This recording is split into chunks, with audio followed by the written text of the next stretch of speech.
Muito bem. Vamos lá, então hoje não, né? Agora a gente vai para o nosso último tempo de aula, a gente vai falar um pouquinho sobre a figura dos presbíteros. Se vocês perceberam, a gente está falando bastante sobre governo de igreja, né? E a gente está buscando estabelecer o que a Bíblia fala sobre isso para nós, né? O que a Bíblia fala sobre o trabalho dos membros, o trabalho dos diáconos e agora sobre o trabalho dos presbíteros. É claro que a gente não consegue esgotar todo o assunto, há muito mais a falar do que aquilo que a gente vai abordar, mas eu quero tentar trazer uma abordagem aí um pouco mais bíblica, teológica e prática do que é o trabalho pastoral. Alguns pontos eu vou passar um pouco mais rápido, tá? Até porque tem alguns pontos que nós já trabalhamos no nosso sermão, então alguns eu vou passar um pouco mais rápido, alguns eu vou me aprofundar um pouco mais, mas a gente vai tentar regular aí o nosso tempo. Eu já dei play aqui no cronômetro, não fiz igual o Gustavo, né? Deu uma roubada aí. Eu vi que Léo também só começou a marcar no meio da aula, mas ficou quietinho, mas ninguém falou nada, né? Mas eu estou marcando aqui desde o início para falar dentro do nosso tempo estabelecido aí. Então vamos começar a nossa aula de hoje estabelecendo alguns princípios que já foram falados aqui, mas a gente quer mostrar biblicamente a importância desse assunto, né? Então, a primeira coisa que a gente vai buscar fazer aqui é definir os termos. E talvez, como a gente tem falado aqui, o Léo já falou sobre isso, o Gustavo já falou sobre isso, presbíteros, bispos, pastores. Quando a gente olha para as Escrituras, especialmente no Novo Testamento, esses títulos, eles se referem ao mesmo ofício. E por que é importante a gente falar isso? Porque há tradições que elas vão diferenciar essas funções dentro da igreja e dentro de um sistema de governo específico. O Léo citou aqui alguns, por exemplo, nós temos e eu não trouxe isso aqui para a aula porque não é o nosso objetivo. A gente poderia abordar cada tipo de governo eclesiástico que a gente teria, o Léo, o Gustavo falou um pouco sobre isso, mas basicamente nós temos um sistema episcopal, onde você tem um bispo que assume uma figura de governo quase como um monarca. De fato, você tem isso na Igreja Católica, que a gente tem aquilo chamado de um sistema episcopal monárquico. O Léo falou sobre isso ali quando estava falando sobre a Igreja Primitiva, no qual você tem um bispo que é separado da figura do pastor, separado da figura do presbítero, e ele assume essa posição quase como um monarca que rege a igreja. Quem é essa figura, por exemplo, no catolicismo romano? A figura do Papa. É o bispo sobre todos os bispos. Então você tem uma hierarquia, você tem lá a figura do Papa, debaixo do Papa você vai ter outros bispos que são responsáveis por determinadas regiões, você vai ter o arcebispo, você vai ter isso até chegar aos sacerdotes e tudo mais. Então você tem uma hierarquia muito clara dentro da Igreja Católica, inclusive no diaconato também, você tem lá o arquidiácono e tal, você vai ter várias figuras que têm ali funções muito diferentes daquilo que a gente encontra nas Escrituras. Então, o catolicismo romano separa a figura do bispo, a do presbítero e muitas das vezes dos pastores. Isso acontece em algumas denominações evangélicas também. Dentro do anglicanismo você vai ter a figura do bispo, ali, se eu não me engano, os anglicanos eles não têm uma figura como o Papa, mas eles têm bispos que são responsáveis por igrejas dentro de uma região específica. Você também tem ali uma visão, então, de separação entre bispo como se fosse um ofício, presbítero como se fosse um ofício e pastores como se fossem outros ofícios. Você vai ter isso dentro das igrejas de Nova Vida, se eu não me engano, eles também têm um sistema episcopal, onde você tem um bispo responsável por determinadas igrejas. Você tem isso dentro do metodismo, também você vai ter bispos. Então, o que acontece ali? Você tem a separação dessas figuras. Não é esse o caso que nós entendemos no Novo Testamento. Nós entendemos que quando a Bíblia fala sobre bispo, sobre presbítero e sobre pastores, ela está falando sobre um mesmo ofício. Não são três ofícios diferentes, mas um mesmo ofício. Tá? E aí a gente tem outros sistemas, como o sistema presbiteriano, onde você vai ter um presbitério que é responsável por determinada região, mas a gente não... Talvez, em outro momento, a gente faça uma análise de sistemas de governo, aí, seus prós e contras, os seus desenvolvimentos históricos, como é que aconteceram, né?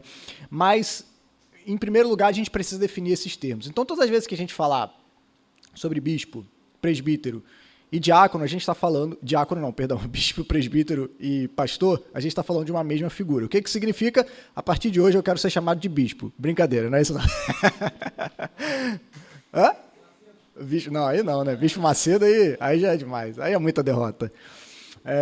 Mas, basicamente, os termos que a gente mais usa dentro da nossa realidade, você vai ver mais pastores, né? É o que é comumente o mais usado, presbíteros ali também. Bispo não é tão utilizado, mas só para você entender que está falando da mesma figura, tá? Nós estamos falando da mesma figura. Onde a gente percebe isso? Alguns textos deixam isso muito claro para nós. Então, presbíteros, bispos e pastores, por exemplo, são usados de forma intercambiável no Novo Testamento. Tem alguns textos que falam sobre isso. Atos 20, que nós pregamos na semana passada, por exemplo, Paulo chama os presbíteros da igreja de Éfeso, e no verso 28 ele diz que o Espírito Santo os constituiu bispos, ou seja, chamou os presbíteros, está dizendo que o Espírito Santo os constituiu bispos para pastorearem, né? Ou seja, exercerem a função de pastor. Então, de maneira intercambiável, Paulo está usando esses três títulos para se referir à mesma pessoa. Nós temos também Tito, no capítulo 1 de Tito, olha só como Paulo vai se referir aqui a essas figuras. Tessalonicenses, Timóteo, Tito. Essa Bíblia é nova, aí ela não está viciada ainda, né? Você tem uma dificuldade de achar. Então, olha só o que Paulo vai dizer em Tito, capítulo 1, verso 5. Foi por esta causa que deixei você em Creta, para que pudesse pôr em ordem as coisas restantes, bem como em cada cidade constituísse presbíteros. Então, Tito foi designado por Paulo para ir para a cidade de Creta e designar presbíteros na igreja. Aí no versículo 7, ele vai dizer, continuando a falar a respeito desses presbíteros, ele vai dizer, porque é indispensável que o bispo... mas não é sobre presbítero que ele estava falando? Vai dizer, porque é indispensável que o bispo, por ser encarregado das coisas de Deus, seja irrepreensível, não arrogante, tal. Então, Paulo usa nesse texto também presbíteros e bispos de maneira intercambiável. A gente tem Pedro. Pedro também vai usar esses termos de maneira intercambiável. No capítulo 5 da sua epístola, da sua primeira epístola, por exemplo, Pedro vai dizer assim: aos presbíteros que há entre vocês, eu presbítero com eles, testemunhas do sofrimento de Cristo e ainda coparticipantes da glória que há de ser revelada, peço que pastoreiem o rebanho de Deus. Então ele está pedindo para que os presbíteros pastoreiem, exerçam a função de pastores, certo? Então nós temos essas palavras usadas de maneira intercambiável no Novo Testamento. Não estão falando então sobre três figuras diferentes, mas sobre uma mesma figura com três títulos diferentes. A gente vai ver por que desses títulos. Presbíteros e pastores também, e bispos, nunca recebem nenhuma qualificação separada. Então você nunca tem uma lista onde Paulo fala sobre como deve ser a qualificação de um bispo, como deve ser a qualificação de um presbítero e como deve ser a qualificação de um pastor. Há somente qualificações para um ofício, né? Então, se fossem ofícios separados, seria razoável nós encontrarmos Paulo fornecesse qualificação para cada um desses ofícios, o que não é o caso no Novo Testamento. Presbíteros, bispos e pastores têm a mesma função também, sempre que é utilizado, que eles são referidos nas páginas do Novo Testamento, vão ser usados como pessoas que devem governar ou liderar a igreja e ensinar. Então, tanto bispos, quanto presbíteros, quanto pastores, quando são citados, eles estão sendo citados como aqueles que vão liderar a igreja e vão ensinar a igreja. No próprio capítulo 4 de Efésios, que a gente fez aqui no nosso primeiro sermão, Paulo cita pastores e mestres. Muitos teólogos vão entender que há uma relação íntima entre pastor e mestre, que os pastores são mestres, pastores ensinam. Então, sempre tem essa relação entre liderança e ensino. Os nomes, ambos os títulos, os três títulos, designam pessoas que vão governar, liderar e ensinar. E uma outra razão é que presbíteros, bispos e pastores nunca são listados como ofícios separados. Você não encontra eles sendo citados de maneira separada no Novo Testamento. Então, por que termos diferentes para designar o mesmo ofício? Por que as Escrituras do Novo Testamento usam esses três termos para designar um ofício? porque são três aspectos diferentes desse mesmo ofício. A figura de presbítero ou ancião, literalmente traduzido, a tradução da palavra grega presbítero, ou presbítero, né? Que pode ser traduzido como ancião, ele identifica a maturidade espiritual que o ofício, a pessoa que exerce esse ofício deve ter. Então ela descreve o caráter do homem. A palavra presbítero está muito relacionada com o caráter da pessoa que exerce esse ofício. Era usado no Antigo Testamento para indicar alguém que tinha uma maturidade avançada dentro da comunidade judaica, mas no Novo Testamento ela não se limita à idade, mas indica o caráter maduro de uma pessoa. O presbítero não necessariamente precisa ser uma pessoa mais velha, mas ela precisa ser uma pessoa de caráter maduro, né? E isso você sabe que tem pessoas que têm idade avançada e que não são maduros, e que tem pessoas novas que têm maturidade. Então, esse termo, ele designa mais a maturidade de caráter, especialmente o caráter espiritual. A palavra bispo, né, ou supervisor, a tradução de bispo literalmente pode ser supervisor. Ela é a tradução de episcopos, é daí inclusive que vem o sistema episcopal, geralmente que tem um bispo governando a igreja. Essa palavra indica um papel de liderança e direção para a igreja. Então os gregos, é um termo que está mais relacionado aos gregos, né, usavam esse termo para definir um cargo que tivesse funções de superintendência, de liderança, de presidir algo, seja em círculos políticos, fosse em círculos religiosos, e transmite, então, essa ideia de olhar, considerar, ter consideração por algo ou por alguém, e, consequentemente, implicava cuidar de outros, zelar por eles, e descreve, então, essa função de liderar, governar, zelar pela vida espiritual daqueles que estão sob o seu comando e protegê-los. Então, perceba, presbítero fala sobre o caráter, bispo fala sobre a função de liderança. E a gente tem o terceiro termo, pastor, que fala também da parte mais prática do ministério, de alimentação, de nutrição, de proteção do rebanho. Essa figura é muitas vezes usada no Antigo Testamento para se referir ao próprio Deus cuidando do seu povo, mas é muito usada também para os líderes do povo, né? Davi é chamado para ser como um pastor para o rebanho de Israel. O texto de Ezequiel... Ezequiel vai trazer uma profecia contra aqueles que deveriam liderar o povo de Israel, mas eles estão usando da sua posição para benefício próprio. Então há uma profecia no qual Deus trará julgamento sobre os pastores de Israel e que Deus um dia suscitaria pastores segundo o seu coração para apacentar o seu rebanho.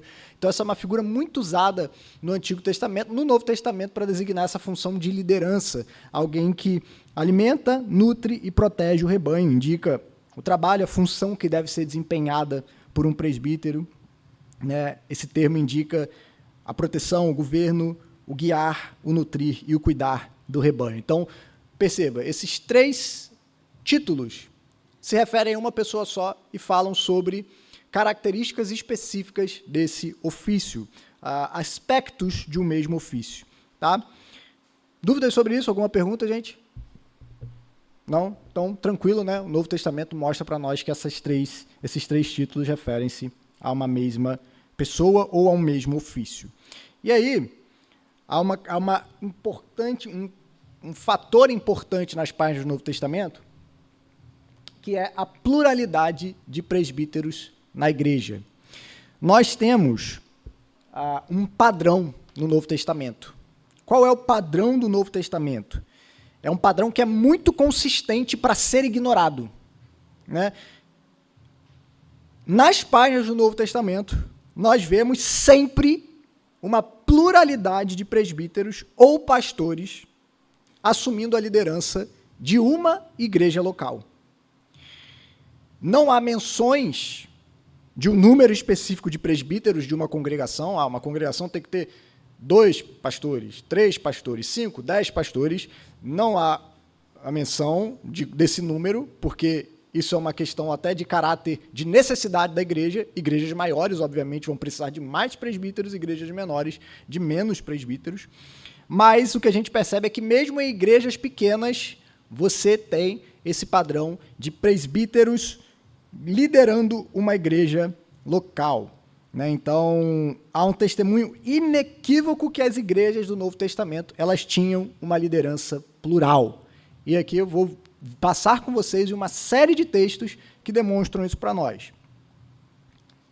Vou pedir a ajuda de vocês. Alguém lê o primeiro texto que está aí, por favor. Com uma voz imponente. Lê aí para nós. Leia para nós, por favor. Alguém, gente? Tá ruim de ler? Tá difícil de ler? Tá pequena a letra? Voz imponente. Mateus não veio, né? Mateus que é o nosso leitor aí, com a voz potente.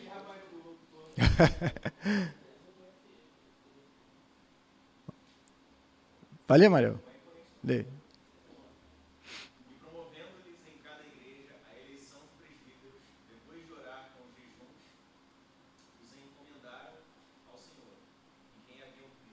Então, isso é legal. É uma das primeiras menções que a gente tem no livro de Atos. Paulo e Barnabé, após fazerem a sua primeira viagem missionária, eles retornam às igrejas que eles haviam plantado e eles instituem o quê?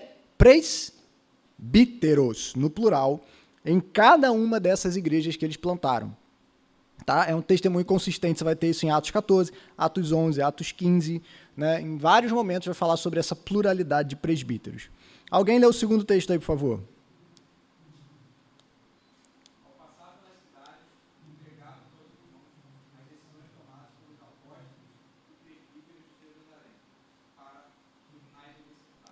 Contexto, Paulo e Barnabé estão indo para as igrejas levar a decisão do concílio que foi tomado em Jerusalém. Essa decisão foi tomada pelos apóstolos e pelos presbíteros da igreja de Jerusalém. Próximo texto que a gente já leu, Atos 20, 17. Alguém lê aí para a gente, por favor.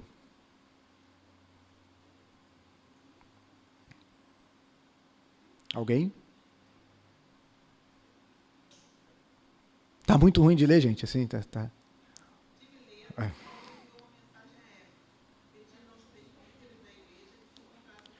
Mais uma vez, Paulo mandou uma mensagem à igreja de Éfeso e chama quem? Os presbíteros daquela igreja.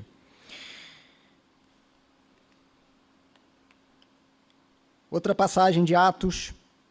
Eu vou ler aqui que vocês estão muito tímidos. Aí eu vou estourar o tempo, aí vão botar a culpa em mim, que eu estourei o tempo, mas vou ler aqui para vocês então. Atos 21, no dia seguinte, Paulo foi conosco encontrar-se com Tiago e todos os presbíteros se reuniram. Então, mais uma passagem que mostra essa pluralidade. Timóteo, capítulo 1, Paulo vai falar, não seja negligente com o dom que você recebeu, o qual foi lhe dado mediante profecia, com a imposição das mãos do presbitério. Presbitério indicando ali uma pluralidade, um grupo de irmãos que exerciam esse papel como presbíteros. Tito, que a gente já leu, né? Então, só vou passar aqui rápido, Paulo coloca Tito para estabelecer presbíteros nas igrejas.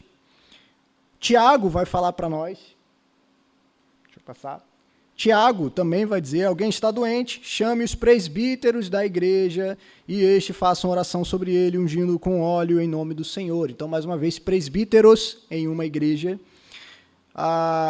Pedro, texto que a gente já leu também, capítulo 5, aos presbíteros que há entre vocês, eu, presbítero com eles, tal. Mais uma vez, pluralidade em uma igreja. Os únicos casos que a gente tem de um presbítero aparecendo no singular, é esse de Pedro, quando ele se refere, eu presbítero, juntamente com ele, se referindo a si mesmo.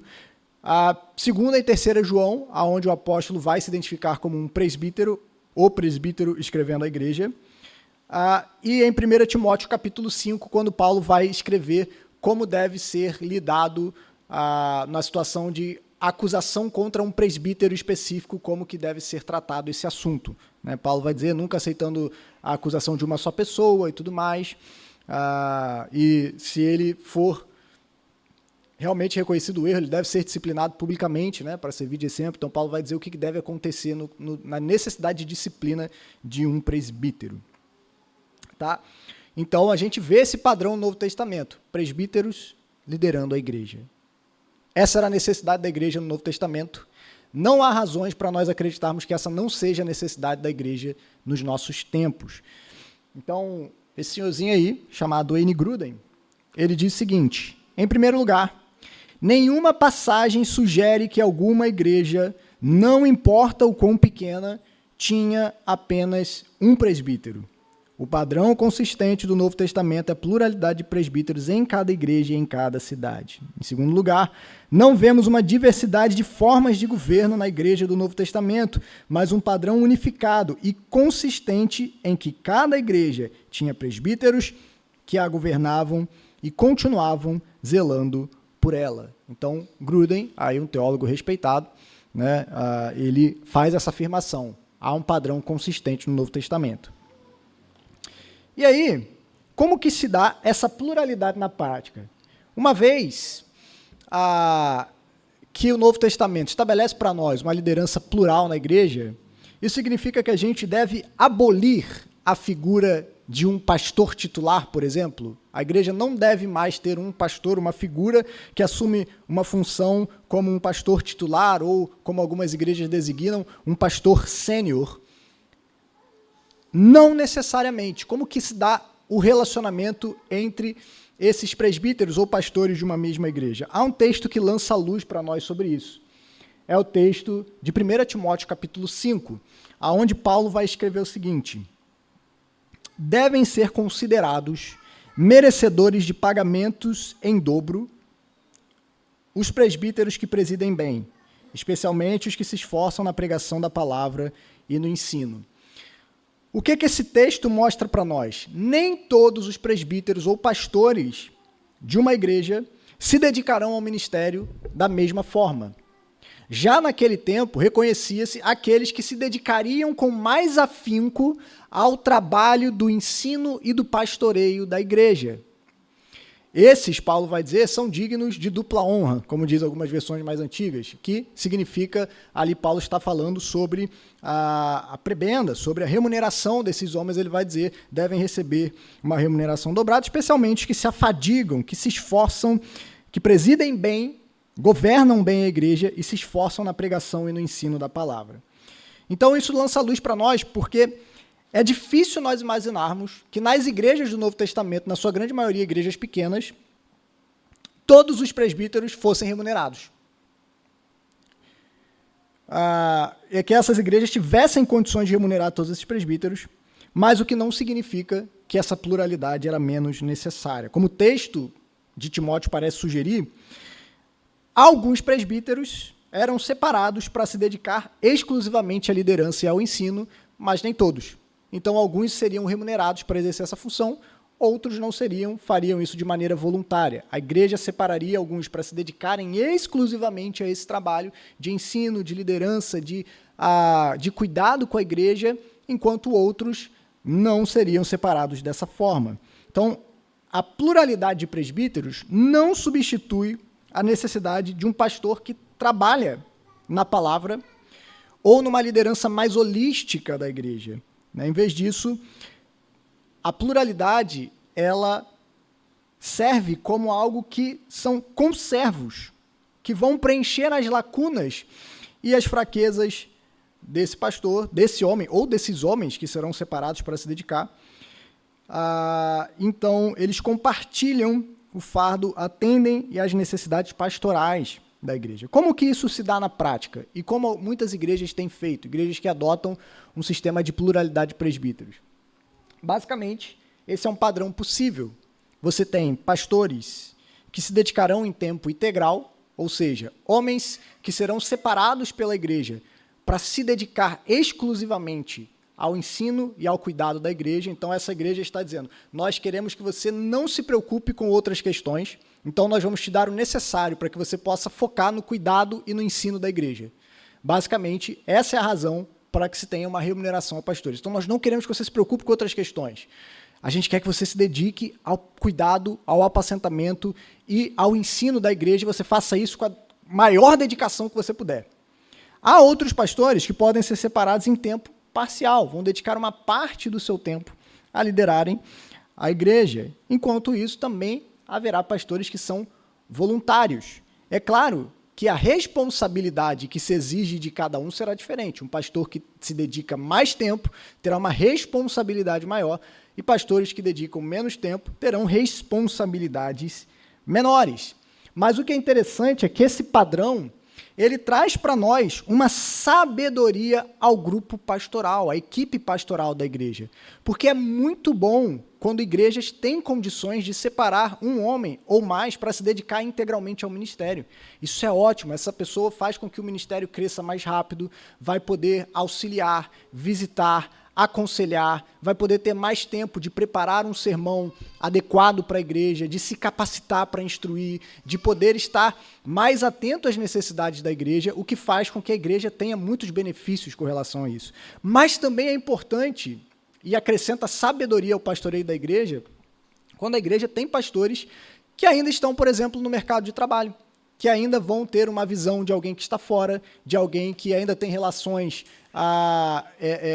trabalhísticas com incrédulos que se relacionam no mundo. Isso vai trazer sabedoria também para a igreja e ajuda a igreja a ser melhor pastoreada, né? Então, esse padrão, essa pluralidade, ela traz mais sabedoria para a igreja e há um pastoreio melhor, né? Mas há algo, né, que a gente precisa se atentar, é que isso não significa que aqueles que dedicam menos tempo, eles têm uma autoridade menor, ou são menos pastores. Porque ele não recebe, talvez, um salário de tempo integral, ou dedica menos tempo, isso não significa que ele é um pastor de qualidade inferior. Todos são igualmente pastores e possuem a mesma autoridade perante o rebanho.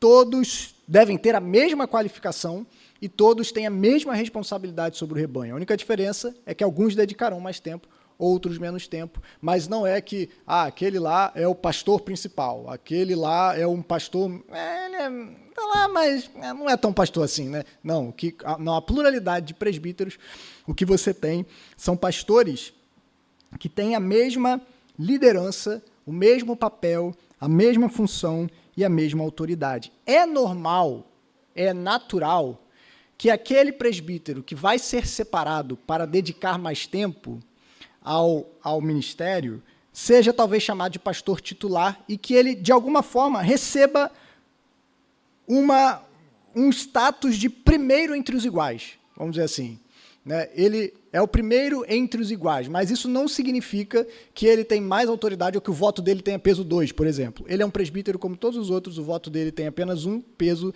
e ele exerce a liderança da igreja da mesma forma. Ainda que talvez tenha um reconhecimento maior ao trabalho dele, por dedicar mais tempo, ainda assim o voto dele tem peso 1 e ele compartilha da mesma autoridade que todos os presbíteros. Eu trago um exemplo prático para vocês aqui. Nós ainda não temos a figura de presbíteros na igreja.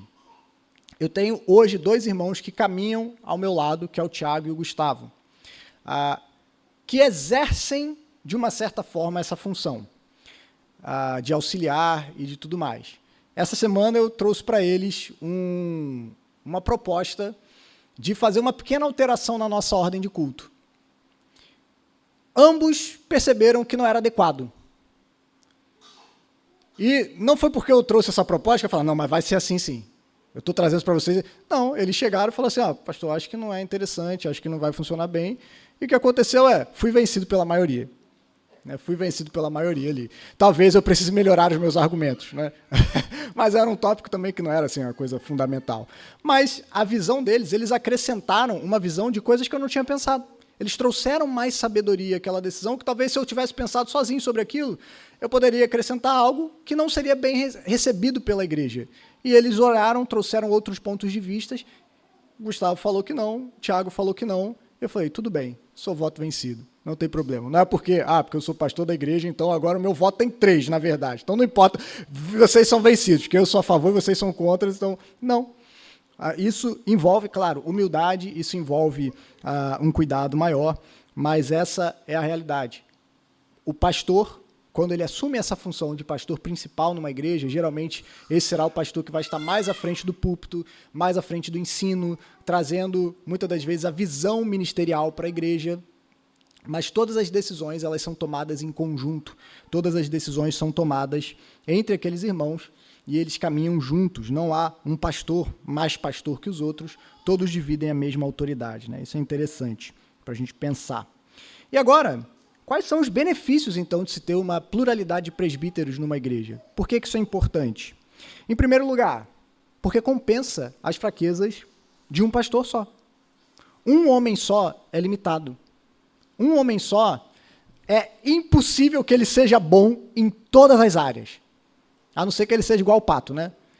Já viram o pato? O pato voa, nada, canta. O pessoal diz, mas ele faz tudo mal. Voa desengonçado, nada desengonçado, canta desengonçado, né? Que ele tenta fazer tudo. Então é impossível uma pessoa só ser boa em todas as áreas.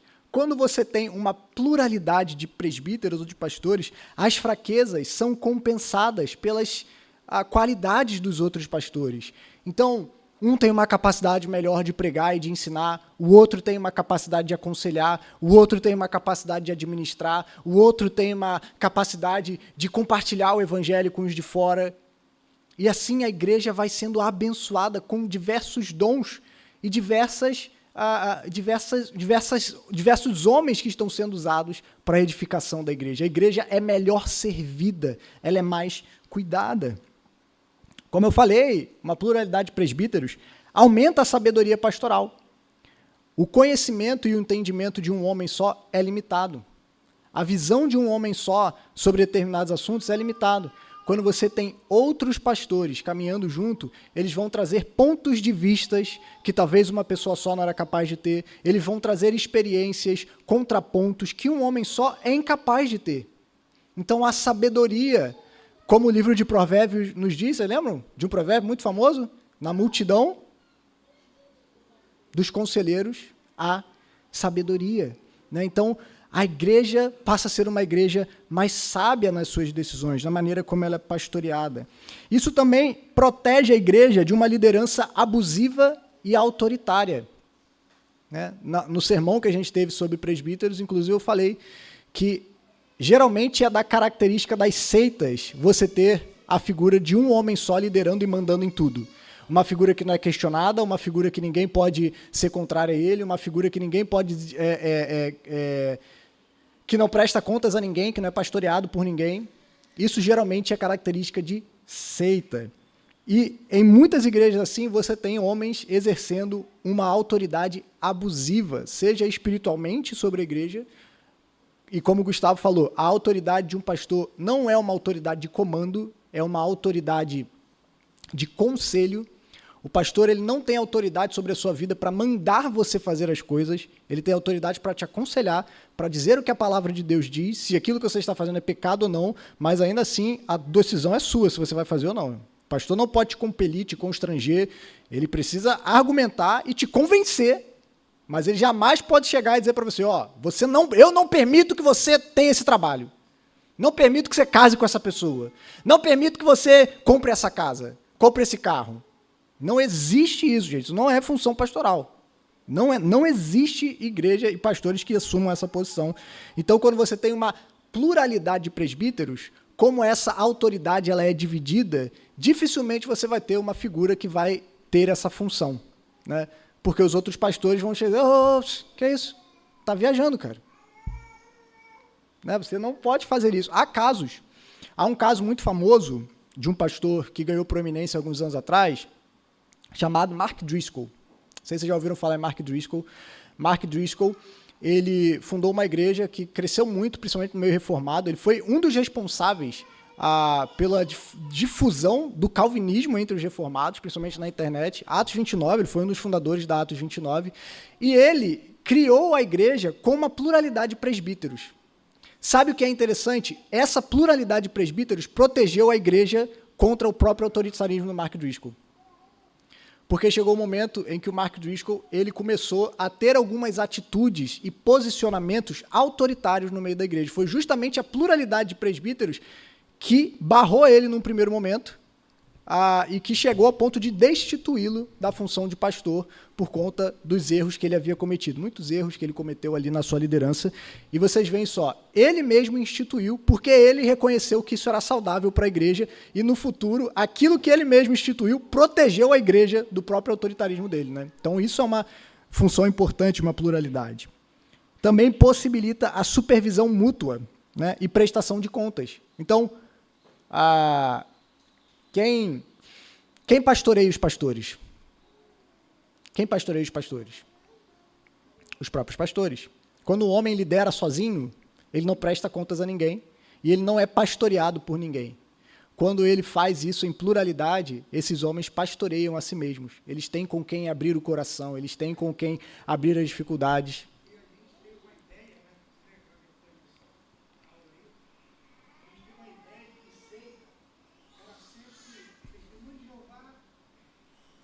Uhum.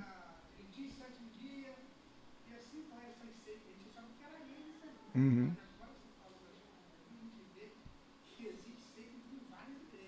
Tem, é bem possível. Assim, a gente precisa tomar cuidado em fazer essa definição, mas há características que podem sim indicar, pelo menos, questões que não são saudáveis naquela igreja, né? Não necessariamente são seitas, mas que podem não contribuir para a saúde da igreja. Pode ser igrejas doentes, sim, é bem possível que sim. Né? Uma outra questão é que torna inerente à liderança na igreja e diminui a dependência de um homem só. Né? O que geralmente acontece em igrejas que são muito dependentes da figura de um homem só? Se essa pessoa morre, ou ele cai, tira férias, fica doente, fica impossibilitado de exercer. Aqui foi um exemplo disso, né, cara? Se fosse uma igreja que fosse dependente de um homem só, talvez quando teve essa transição pastoral tão grande, a igreja não suportaria esse tempo que fosse certo? Então, acho que é um exemplo de depender de uma pessoa só. Depender, talvez, ainda que aqui na CBI não tivesse uma liderança formal, né, instituída de presbíteros, mas graças a Deus tinha uma liderança que segurou as pontas. Né? Mas o que acontece em muitas igrejas, talvez você tenha ouvido falar de vários relatos de uma igreja onde o pastor era muito querido e quando aquele homem morreu, ou, sei lá, caiu moralmente, ou foi jubilado, ou decidiu parar de pastorear, a igreja perdeu o rumo. A igreja ficou desnorteada, algumas deixaram de existir, ou algumas perderam a vitalidade, perderam o fôlego, que passaram pelo processo de ter que vir um pastor de fora, e às vezes aquilo não foi muito bem aceito, parte da congregação gostou do pastor, parte da congregação não gostou, ou então aquele homem demora até você ganhar a confiança da igreja. Então, quando a liderança da igreja não depende de um homem só, você tem uma pluralidade de presbíteros, geralmente quando acontece algum problema com essa figura principal, a igreja continua. A igreja caminha bem. É claro que sente, provavelmente, mas ela não fica sem direção. mas também tem alguns modelos também de própria liderança, como você falou acerca do modelo episcopal, né? Que o homem lá, e esse homem, ele não exclui ninguém. Ele mesmo diz todas as regras e tudo. Então, e ele reconhecendo que ele precisa dessa pluralidade para que a igreja possa avançar, mas mesmo assim ele se omite a fazer isso daí, porque ele não quer ser confrontado com ninguém. Existe muito isso e há uma grande rotatividade de pessoas que entra e elas não ficam, mas vão saindo, não se estabelece, porque não há uma cobrança assim, acerca da pregação, olha, uma heresia. Então, assim, essa liderança se omite a fazer isso que a CBI faz hoje, né? Que é explicar, pregar, propagar o evangelho para que todos nós possamos entender o papel da liderança, o papel da igreja, o papel de servir, né? De receber os irmãos, enfim. E,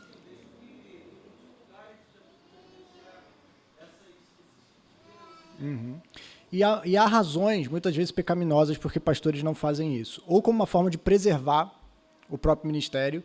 Há pastores que não querem ter outros pastores, por quê? Porque vai que tem um que se destaca mais que eu. Vai que tem um que prega melhor que eu. Vai que tem um que aconselha melhor que eu. Vai que tem um que é mais carismático do que eu. Então, geralmente, o que acontece em igrejas assim é que quando você tem uma pessoa que começa a se destacar, o que você tem é a tentativa de solapar o ministério daquela pessoa da parte da liderança, muitas das vezes da parte do pastor. Então, você tem um irmão que começa a ganhar um destaque, começa a ensinar, a igreja começa a falar, nossa, fulano prega muito bem, o que o pastor faz? Muitas das vezes, vamos parar de pregar aí. Ou então vai tirar, ou acho que você tem que ir para outra igreja. Né? Acho que você está causando muito problema aqui. Por quê? Porque há um medo injustificável e pecaminoso de que essa pessoa vai roubar o lugar desse pastor.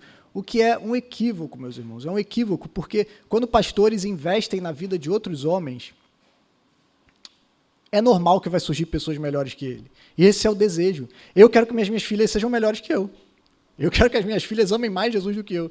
E eu quero que daqui da nossa igreja saiam futuros pastores que vão pregar melhor do que eu, que vão ensinar melhor do que eu, que vão pastorear melhor do que eu.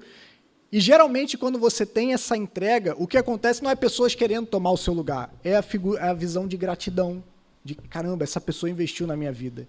E você tem a igreja sendo abençoada. Porque é uma bênção, meus irmãos. Se surgir alguém pregando melhor do que eu aqui na igreja, isso é uma bênção, não é um problema. Isso é ótimo, é sinal que Deus está sendo bondoso com vocês, está sendo bondoso com o povo dele, está abençoando o povo dele.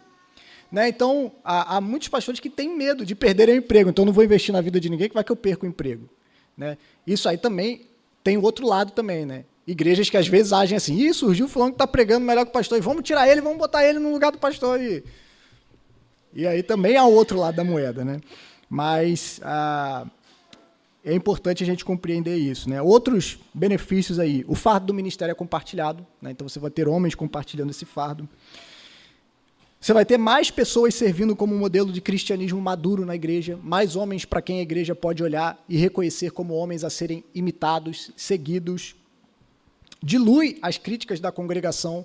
Então, se há um problema, a igreja não vai criticar uma pessoa, porque as decisões são tomadas em conjunto. Então, essas críticas são diluídas entre aquele grupo de pastores. Não é, o problema, e que está relacionado com o outro, né? Dissipa a mentalidade do nós versus ele, que acontece em muitas igrejas. Né? A igreja agora está contra o pastor. Né?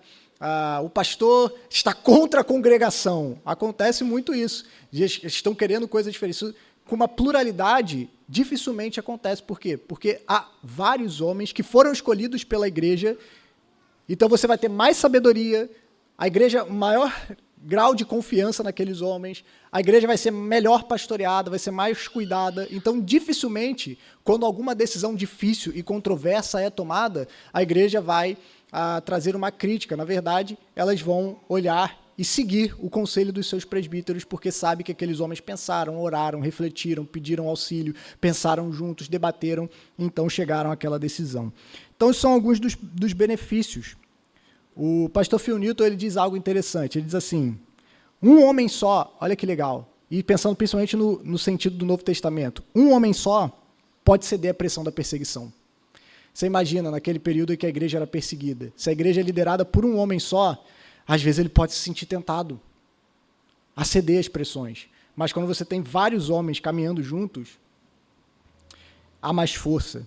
Um homem só pode ser vítima de falsos mestres. Um homem só pode deixar ser convencido por argumentos falsos. Mas quando você tem vários homens liderando, você vai ter vários homens falando, opa, cuidado, isso aí não... Você vai ter mais sabedoria. Um homem só pode ser subjugado por uma variedade de problemas. Em contraste, uma liderança plural aumenta a capacidade da igreja de se manter firme, independente dos impedimentos da fé. Então, esses são muitos benefícios que uma pluralidade traz. Aqui eu queria trazer um testemunho do pastor Mark Dever. Mark Dever, ele começou a pastorear, acho que por volta de 93 ou 94, uma igreja em Washington, na capital dos Estados Unidos, a Capitol Hill Baptist Church. Quando ele chegou lá, a igreja estava muito doente, e não tinha uma pluralidade de presbíteros. E uma das ações que ele teve como pastor, depois de anos ensinando a igreja, foi trazer essa visão de uma liderança plural. Hoje, se você entrar no site da Capitol Hill, que é uma igreja, eu acho que tem aí em torno de 800 a 1.000 membros, você vê a quantidade de presbíteros que a igreja tem. Né? E é uma igreja muito bem pastoreada. Apesar de ter tantos membros, é uma igreja que recebe muitos pastores lá para dar treinamento. Eles falam assim, é impressionante como, apesar da quantidade de membros, a igreja é bem pastoreada. Os pastores sabem como está a condição, a vida de cada um dos membros. Por quê? Porque há muitos presbíteros cuidando do rebanho todo, então isso é compartilhado. Mas o Mark Dever, ele diz o seguinte, ele diz assim, talvez a coisa mais útil ao meu ministério pastoral na igreja seja o reconhecimento de outros presbíteros. O serviço de outros presbíteros, juntamente com o meu, tem produzido imensos benefícios. Uma pluralidade de presbíteros deve ajudar a igreja a complementar os dons do pastor, compensar algumas das suas deficiências e suplementar seu discernimento, criando na igreja apoio para as decisões, deixando os líderes menos expostos a críticas injustas. Essa pluralidade de presbíteros também torna a liderança mais arraigada e permanente, produzindo mais continuidade madura. Estimula a igreja a assumir mais responsabilidade pelo crescimento espiritual de seus próprios membros e ajuda a ser menos dependente de empregados. Nossa própria igreja em Washington tem desfrutado desses benefícios, por Deus ter concedido os presbíteros para nós. E o que é muito legal, em outros livros, o Mark Dever fala assim, nós estimulamos, a primeira aula de Gustavo falou sobre a igreja assumir o papel e fazer o seu trabalho. E ele diz assim, mas o fato de você ter muitos pastores na igreja não vai fazer com que os membros sejam mais acomodados e deixe que os pastores façam todo o trabalho? E o Mark Dever fala, isso foi exatamente o contrário que aconteceu na nossa igreja. Quando nós assumimos uma pluralidade de presbíteros, os membros também foram melhores capacitados para fazer o seu trabalho. Então, parece um contrassenso, né? Você vai ter mais pastores, então deixa que esses pastores façam todo o trabalho na igreja. Mas, na verdade, o que aconteceu foi que a igreja passou a ser mais treinada para fazer o seu trabalho. Isso é muito bonito. Eu conheço algumas pessoas que já foram lá na igreja do Mark Dever e eles falam assim, cara, é impressionante você ver como os membros estão ativos no discipulado. As pessoas, você chega lá, as pessoas te recebem, são acolhedoras, te convidam para almoçar, para jantar, os membros estão atentos, estão cuidando uns dos outros, e é muito legal. Oi, minha filha, tudo bem? E é muito bonito, ele é alguém que tem muito essa mentalidade de formar a próxima geração de pastores, né? Ele usa a frase que ele diz o seguinte, eu quero alcançar o lugar onde eu nunca poderei estar, depois da minha morte. Depois que eu morrer, eu não vou poder mais pregar o evangelho, mas eu posso treinar pastores que pregarão o evangelho onde eu nunca vou estar, depois da minha morte, que vão pastorear a igreja onde eu nunca vou poder estar, depois da minha morte. É muito bonito. Assisti uma aula dele falando sobre isso, ele chega a se emocionar falando sobre esse trabalho de treinar pastores para seguir o ministério adiante. Então, deixa eu dar uma corrida aqui. Quero falar rapidamente sobre as qualificações. Não vou me deter muito sobre as qualificações, só algumas questões importantes. Quando a gente olha, J. Carson, ele diz algo muito interessante. Né? Quando você olha as qualificações que Paulo traz para os presbíteros, em 1 Timóteo capítulo 3 e Tito capítulo 1, ele diz o seguinte, talvez a coisa mais extraordinária a respeito dos pré-requisitos bíblicos para os presbíteros é que eles não são extraordinários. Aí, parou? O que Paulo fala ali que um presbítero deve ser, é o que todo cristão deve ser, com exceção de não ser neófito e ser apto para ensinar. Você pode ser cristão e ser um neófito na fé, é desejável isso, você pode ser um novo cristão, e você pode ser um cristão e não ser apto para ensinar. Com exceção disso, todo cristão precisa ser aquilo ali. Todo cristão precisa ser respeitado, todo cristão precisa ser não violento, todo cristão precisa ser hospitaleiro, todo cristão precisa ser fiel à sua esposa. Ou é só os pastores que precisam ser? Não, né? E isso é interessante. Elas são simples. É claro que não são...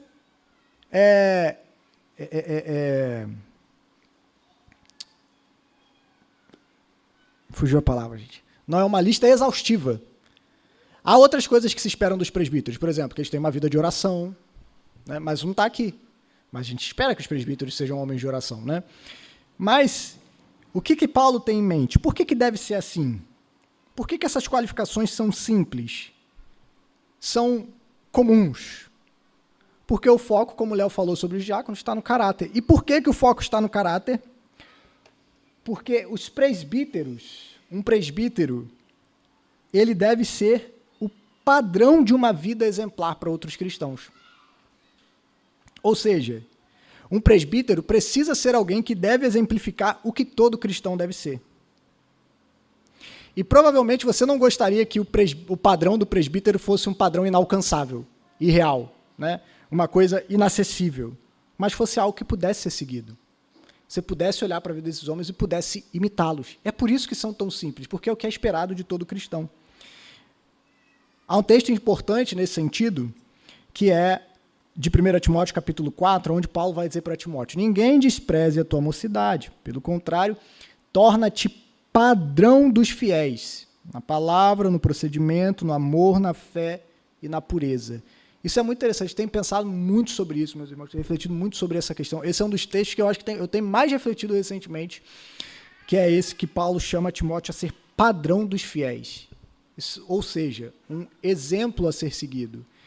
E o quanto a igreja tem padecido pela ausência de figuras assim. De figuras a quem você possa olhar e ver como um cristão maduro lida com os problemas da vida, como um cristão maduro trata a sua esposa, como um cristão maduro cria os seus filhos, como um cristão maduro lida com as suas finanças, como um cristão maduro trata um vizinho chato, como um cristão maduro lida quando doenças aparecem na família. Uma das maiores lacunas que nós temos hoje na igreja é a ausência de pessoas dignas de serem imitadas. Pessoas que vale a pena você olhar e dizer assim: eu quero ter a fé como desse homem, eu quero ter a fé como a dessa mulher.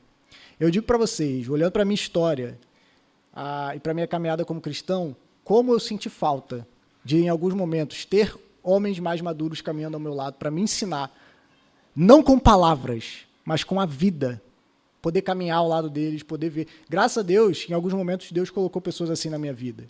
Mas eu digo que essa é uma grande falta que nós temos nas igrejas.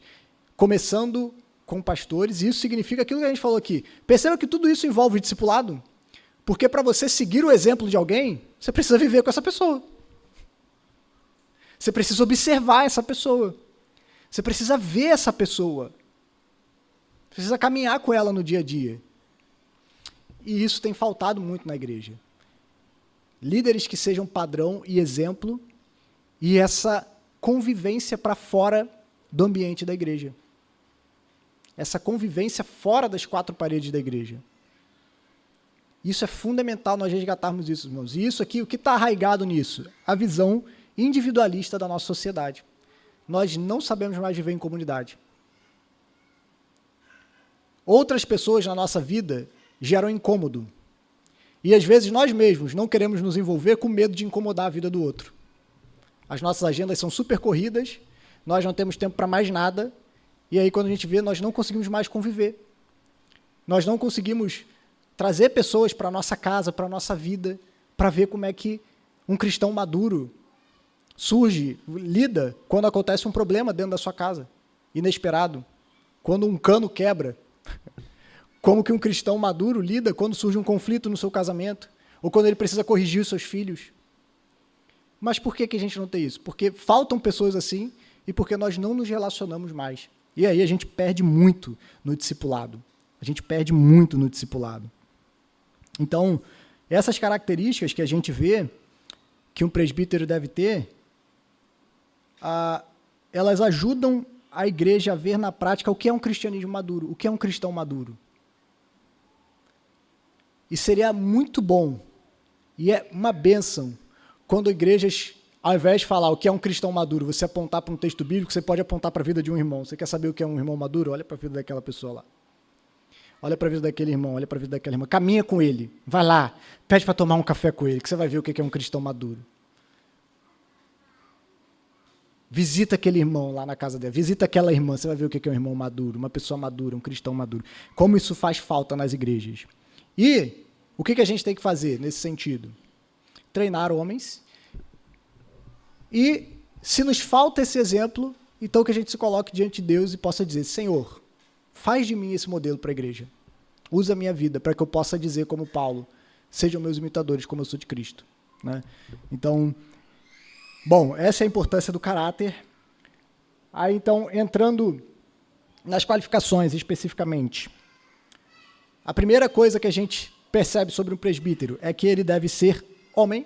Né? Então, Paulo diz a Timóteo, capítulo 2, não permito que a mulher ensine, nem que exerça autoridade sobre o homem.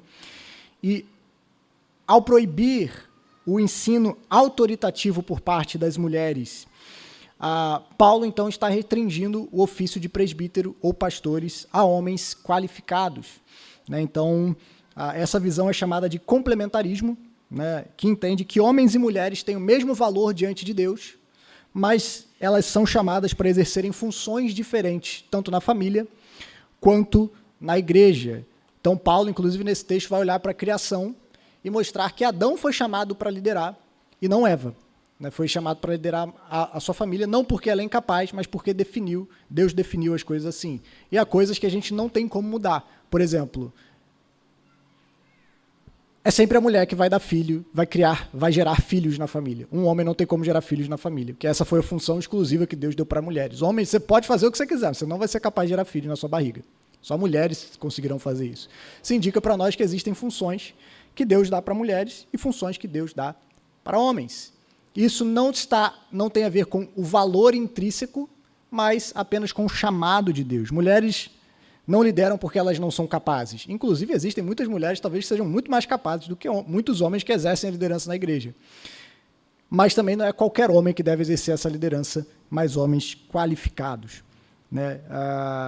Então, algo que a gente percebe é que o presbítero deve ser homem. Diferente do diaconato, que o Léo trouxe aqui uma questão, se mulheres podem ser diaconisas ou não, o presbiterato, o papel de pastor, nós entendemos que é algo designado e exclusivo a homens qualificados. E aí, passando direto para as qualificações, quero só passar rapidinho por elas, falando do complementarismo.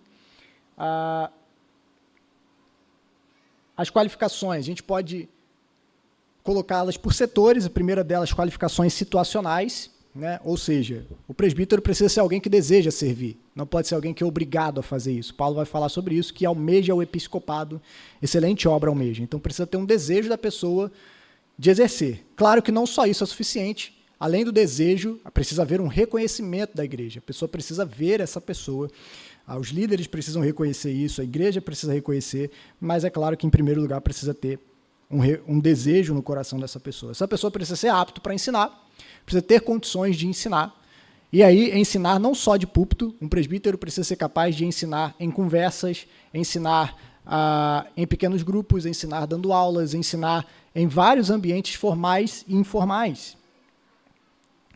E ele não deve ser um neófito, ou seja, não pode ser uma pessoa nova na fé, precisa ser uma pessoa madura e experimentada. Há aquelas que são chamadas de qualificações familiares, deve ser esposo de uma só mulher, indicando a fidelidade que esse homem deve ter, né? Aí, a sua esposa deve governar bem a sua própria casa. Inclusive, olha só a importância do discipulado. Como que se encontram bons presbíteros e bons pastores? Olhando para como ele lidera a sua casa. Muitas igrejas ignoram isso. E aí escolhem pastores que não governam bem a sua casa, e aí chega lá na frente, a casa do cara, do caboclo, está uma bagunça, o casamento do cara está uma droga, a esposa do cara está pedindo socorro. Mas por quê? Porque às vezes o casamento dele já era ruim antes e a igreja não se atentou a isso. As pessoas não olharam para isso. Paulo está dizendo, olha para a vida desse cara, olha para a família desse cara. Se ele não governa bem a sua casa, como é que ele vai governar a igreja do Senhor? Às vezes a gente faz o contrário, né? E isso é um problema. Mas Paulo está olhando e dizendo, por isso a importância do discipulado. A gente tem que caminhar com esses homens. Pastor, essa questão do ensinar, eu vou um pouquinho além da questão do testemunho que o senhor colocou antes. Ensinar também com o seu próprio testemunho de vida. Claro, claro. E isso é uma coisa que Paulo vai colocar, né, como uma característica que a gente pode chamar de morais. E aí eu não vou adentrar em cada uma delas, né, mas há aqueles aspectos positivos. Ele deve ser irrepreensível, sóbrio, moderado, temperado. Temperado não, né? Temperante. Deve ser também. Deve ser tempero, né, no caso, não temperado. Deve ser modesto, alguém que é respeitável, que indica isso que o André estava falando. Deve ser cordato ou gentil. Deve ter um bom testemunho dos de fora. Então, imagina, você chama para ser pastor, o cara que é ótimo dentro da igreja, mas fora da igreja ele é conhecido como 7-1, caloteiro, deve a todo mundo, nenhum vizinho gosta dele, cria problema com todo mundo. Deve ter um bom testemunho dos de fora, deve ser amigo do bem, justo, piedoso, disciplinado, todas essas características que a igreja deve imitar. E tem aquelas que são características negativas porque é no sentido daquilo que ele não deve ser, ou seja, não dado ao vinho, não violento, né? não avarento, não arrogante. Gente, eu já conheci um pastor que era extremamente arrogante. Era uma pessoa que era ruim de conversar. Você conversava com ela, você já te tratava mal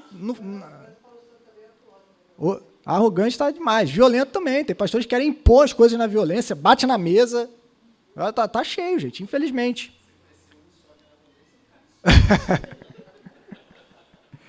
Não deve ser irascível, né? Então, são características que um pastor não deve ser. Então, a gente não vai aprofundar em cada uma delas, mas são só questões para a gente ver, e eu preciso correr mais aqui. Trabalho dos presbíteros também. Vou passar rapidinho, porque basicamente foi o tema do nosso sermão, mas basicamente os presbíteros, eles são chamados para liderar, para pastorear, para ensinar, e eu queria dar ênfase só nesse último tópico para capacitar. Pastores são chamados para formar a próxima geração de pastores. Pastores precisam fazer isso. Paulo diz isso para Timóteo. O que você ouviu de mim na presença de muitas testemunhas, isso mesmo transmita a homens fiéis, idôneos para instruir a outros. O que Paulo está falando aqui? A gente está olhando para Paulo, que instruiu Timóteo, e ele está falando para que Timóteo instrua outros homens, que porventura esses homens serão capazes de instruir outros homens. Paulo está pensando nos seus bisnetos espirituais. Olha que interessante, né? Porque isso é uma linha contínua. Pastores precisam formar pastores. Pastores precisam capacitar outros homens dentro da igreja para assumirem a liderança. Isso é o que nós desejamos fazer em nossa igreja. Tá? O último tópico que eu quero trazer para vocês é aquilo que diz respeito à autoridade. Como que a gente liga, então, a autoridade dos pastores à autoridade da congregação, que é o tópico que Gustavo falou no início da aula. Como que essas duas coisas se relacionam? A autoridade da congregação e a autoridade dos pastores. Então, em primeiro lugar, a gente deve reconhecer que a Bíblia ensina que os presbíteros têm autoridade. 1 Tessalonicenses 5,12 vai dizer: irmãos, pedimos que vocês tenham em grande apreço os que trabalham entre vocês, que os presidem no Senhor e os admoestam. Então, esses irmãos, por presidirem, possuem um caráter de autoridade. Paulo vai dizer também, texto que a gente já leu, devem ser considerados merecedores de pagamento em dobro os presbíteros que presidem bem, especialmente os que se esforçam na pregação da palavra e no ensino. E Hebreus 13:17 vai dizer: obedeçam os seus líderes e sejam submissos a ele, pois zelam pela alma de vocês como quem deve prestar contas, que eles possam fazer isso com alegria, não gemendo, do contrário, isso não terá proveito nenhum para vocês. Então a Bíblia reconhece que pastores têm autoridade na congregação, que a igreja deve sim reconhecer a autoridade de seus presbíteros e ser submissa a essa autoridade, mas isso precisa ser qualificado. Qualificado de qual forma? Porque a autoridade dos presbíteros não é absoluta. Ele não tem autoridade porque ele é um presbítero, e você deve se submeter simplesmente porque ele é um pastor ou um presbítero. A autoridade dele é limitada e é derivada da palavra de Deus. Isso significa que, quando pastores se desviam dessa palavra, eles abandonam a autoridade que Deus lhes deu. Quando pastores abandonam a palavra de Deus, eles não têm autoridade sobre a igreja. Ele não tem autoridade porque ele é um presbítero ou exerce aquele cargo. Deus dá a ele uma autoridade que deve ser exercida debaixo da palavra de Deus. Quando pastores ensinam a palavra, a igreja deve ouvir e se submeter. Quando pastores ensinam aquilo que não é da palavra, a igreja deve fechar os ouvidos e dizer: nisso nós não te ouviremos. Então, por isso que é preciso pastores que pregam a palavra de Deus e ensinam a igreja a palavra de Deus. É assim que eles lideram a igreja, é assim que eles exercem autoridade sobre a igreja, ensinando a palavra de Deus. E essa autoridade vem justamente porque aquilo que eles ensinam é o que Deus ensina. Quando pastores pregam e ensinam, eles estão dizendo: isso é o que Deus diz para vocês, a partir da palavra. Quando eles abandonam a palavra, eles abandonam também a sua autoridade. E aí, como que se dá essa relação entre a congregação e os presbíteros? A gente vê que a congregação vota em muitas coisas importantes no Novo Testamento, mas a gente termina com aquilo que o Gustavo falou. A visão é um congregacionalismo liderado por presbíteros. Esse é o modelo de discipulado de Jesus. Os líderes treinam para que os membros exerçam o seu trabalho como cristãos. Isso é um congregacionalismo liderado por presbíteros, né? Então, há algo importante que a gente precisa terminar, né, falando é que os presbíteros são líderes da igreja e, por isso, eles devem ter liberdade para liderar. Então, não é necessário que todas as decisões sejam apresentadas à igreja, né? Apenas aquelas que são importantes e que impactam principalmente o evangelho e o povo do evangelho. Então, há decisões menores que a igreja pode delegar essa autoridade, dizer, nós confiamos nos líderes da nossa igreja que eles tomarão boas decisões em questões menores. São homens sábios, nós escolhemos eles liderarão a igreja em questões menores. A gente pode confiar neles em relação a isso. Por isso que nós escolhemos eles para estarem lá. Por isso que jamais você vai ver na nossa assembleia a gente debatendo coisas bobas como a cor da igreja que a gente vai pintar ou, sei lá, investimentos pequenos que a gente vai fazer, se tem que comprar um novo bebedouro ou não, se isso vai ser de acordo com a necessidade da igreja. Então a gente não vai trazer coisas assim. Claro que se a gente for mudar de lugar, a gente vai trazer isso para a igreja. Se a gente for fazer coisas grandes, mas a gente entende que os presbíteros eles devem ter liberdade para liderar. Liberdade essa que é concedida pela própria igreja. A igreja ela toma decisões importantes, como colocar ou retirar um novo presbítero, um novo diácono, recepção e disciplina de membros, orçamento ou uma alteração na Constituição ou nos estatutos da igreja, questões que afetam a comunidade como um todo. A maioria das outras áreas de preocupação devem ser deixadas à liderança de presbíteros e diáconos. E aí é que entra isso aqui que é interessante, né? Então, igrejas devem ter líderes dignos de confiança, que os membros possam confiar neles. E os membros devem ser capazes de confiar nos seus líderes. E aí olha essa frase que o Mark Dever diz. A igreja que possui líderes que não são confiáveis e membros que são incapazes de confiar tem uma séria deficiência espiritual. Então há um problema quando os líderes não são confiáveis, mas há um problema também quando as igrejas não são capazes de confiar nos seus líderes. Há uma via de mão dupla. Uma igreja madura é uma igreja que terá líderes confiáveis e que os membros podem confiar nos seus pastores, podem confiar nos seus líderes. E eu encerro com para onde vamos? Para onde estamos indo, então? Há um porquê de nós estarmos trazendo isso para a igreja. Primeiro ponto é que nós queremos trazer um ensino constante e em camadas sobre o assunto. Então, esses vão ser assuntos que a gente vai voltar constantemente na vida da igreja. Fizemos uma série de sermões, fizemos essas aulas agora, traremos aplicações nas pregações, quando forem coniventes, quando o texto falar sobre isso, lidaremos com esses assuntos em outras vezes. Por quê? Porque nós queremos que a igreja reconheça esse ensino como escriturístico e como a vontade de Jesus para a liderança da sua igreja. Ou seja, a gente quer levar a igreja a confiar na revelação de Jesus. Que o que Jesus estabelece para a igreja é o melhor para a igreja. Então, nós queremos ter uma liderança plural na igreja, de presbíteros. Mas nós queremos que a igreja reconheça isso, que isso é bíblico. E por isso que a gente não vai fazer essa mudança agora, semana que vem. Porque a gente quer continuar ensinando a igreja, quer continuar mostrando o que a Bíblia diz, quer continuar mostrando como que Deus ensina isso, como que isso é saudável para a igreja. Então, a gente espera que um dia a gente consiga trazer para a igreja essa mudança e que os irmãos falem, nós queremos isso. A gente concorda que isso é o que a Bíblia diz, e a gente quer isso. E é por isso que a gente não vai fazer nenhuma mudança agora. Mas a gente quer fazer essa mudança, mas queremos fazer quando a própria igreja tiver entendido que isso é a vontade de Deus e entender que isso é o melhor para ela. Então a gente continuará ensinando. E após isso, o que a gente fará? Identificar, capacitar e treinar. Treinar homens para que eles sejam vistos. Lembra? Isso aqui é muito importante. Lembra o que a gente falou? Presbíteros precisam ser modelos para a igreja. Para que eles sejam modelos, eles precisam ser vistos. E isso é importante para futuros pastores. A igreja precisa vê-los. A igreja precisa reconhecê-los.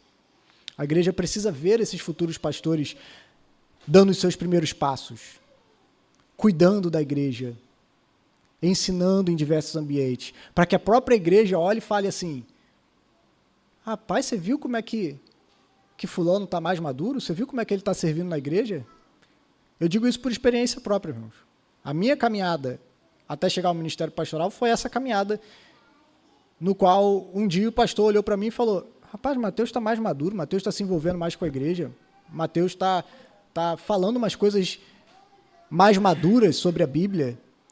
E aí um dia ele me chamou para caminhar um pouquinho mais perto dele. Ele falou assim, Mateus, eu quero que você pregue no sermão, no culto de terça-feira. Mas por quê? Porque ele viu algo antes. Ele viu algo sendo feito. Então, aos futuros presbíteros da igreja que estão aqui, ou que não estão, e aos membros da igreja, observem como os homens servem na igreja. Eu digo para vocês, meus irmãos, eu tenho observado cada um na igreja. Eu já tenho olhado, já estou com o radar ligado assim, falando, quais são homens que valem a pena observar? Quais são os homens que vale a pena caminhar um pouco mais perto? Agora, eu não vou chegar para alguém e falar assim, olha, você quer ser um presbítero? Então agora começa a fazer essas coisas. Não, eu quero olhar esses homens já servindo como presbíteros agora. E esses homens, será que Deus... Pode ser que a gente se equivoque.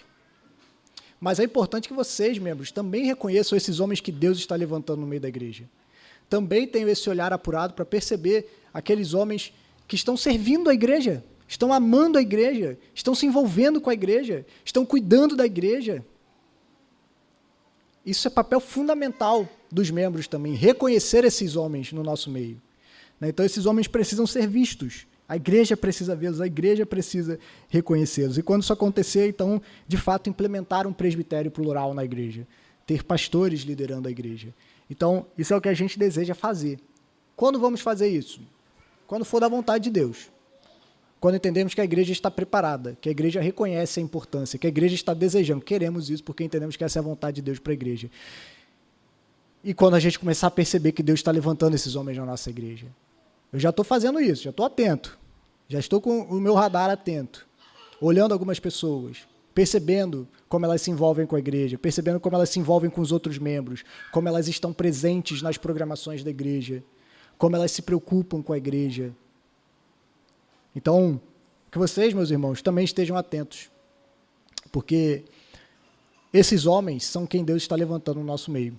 Como a gente falou, não é dar o título para que a pessoa passe a ser. O que a igreja faz é reconhecer aquilo que Deus já está fazendo no nosso meio. Que Deus nos dê a alegria de reconhecermos muitos pastores.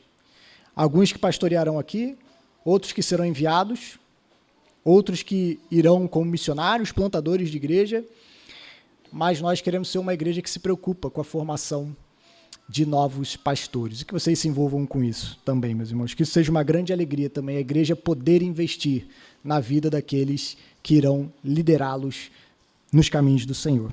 Certo? Vamos nos colocar de pé.